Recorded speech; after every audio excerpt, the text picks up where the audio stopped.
নমস্কাৰ SSC GD ফালৰ পৰা নতুনকৈ ভেকেঞ্চি ৰিলিজ কৰিছে প্ৰায় 25,487টা এজ এ জেনেৰেল ডিউটি কনষ্টেবলৰ কাৰণে য'ত BSF, CISF, central reserve police force, CRPF, ITBP, SSB আৰু যিটো ছেক্ৰেটাৰী ফ'ৰ্চৰ কাৰণে SSFৰ কাৰণেও ভেকেঞ্চি ৰিলিজ কৰিছে বা আছাম ৰাইফলছৰ কাৰণে। ইয়াত যদি আপোনালোকে যদি ইণ্টাৰেষ্টেড হয় তেন্তে আবেদন কৰিব পাৰিব। ল'ৰা ছোৱালী সকলোৰে কাৰণে হয়।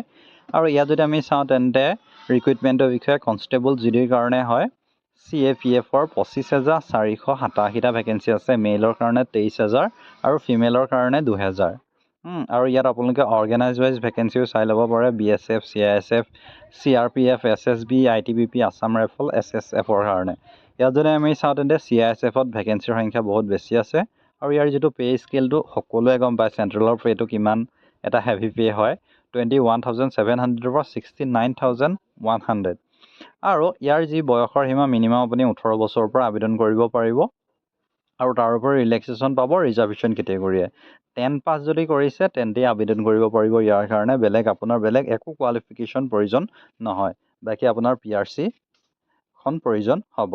বাকী এপ্লিকেশ্যন ফিজো ইমান বেছি নহয়। আনৰিজাৰ্ভৰ কাৰণে অনলি 100 হয়, OBC MOBCৰ কাৰণে 100 হয়।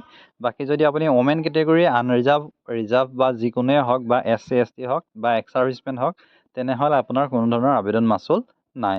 আৰু ইয়াৰ যিটো এক্সাম চেণ্টাৰটো একদম ইজি হয়। ডিব্ৰুগড়, গুৱাহাটী, যোৰহাট, তেজপুৰ, ডিমাপুৰ, কহিমা সকলোবিলাক জেগাতে অনুষ্ঠিত হ'ব। ইয়াৰ কাৰণে অনলাইন আবেদন প্ৰক্ৰিয়া ইতিমধ্যে তেওঁলোকে এটা ডেট ৰিলিজ কৰিছে। সেই ডেটটোৰ পৰা ইতিমধ্যে অনলাইন প্ৰক্ৰিয়া আৰম্ভ হৈ গৈছে 1 ডিচেম্বৰ আৰু আবেদনৰ অন্তিম তাৰিখটো হৈছে 31 ডিচেম্বৰ। চ' আপোনালোকে এপ্লাই কৰাৰ লগতে প্ৰিপেৰেশ্যন কৰি থাকক। আমাৰ চেনেলটো ফ'ল' কৰক। আমি এক্সাম প্ৰিপেৰেশ্যন ট্ৰিপছো দি থাকোঁ ইয়াত। এক্সাম প্ৰিপেৰেশ্যন নোটছো ডিছকাছ কৰিম অতি সোনকালে। আৰু এইটোৱে আছিলে ভিডিঅ'টো। ভাল পালে লাইক কৰিব, শ্বেয়াৰ কৰিব। আবেদন কৰিবলৈ আপোনালোকে SSC অফিচিয়েল ৱেবছাইটত গৈ আবেদন কৰিব পাৰে, নতুবা ডেছক্ৰিপশ্যনত লিংক দি দিম, তাৰ পৰা গৈ আবেদন কৰিব পাৰিব। ধন্যবাদ।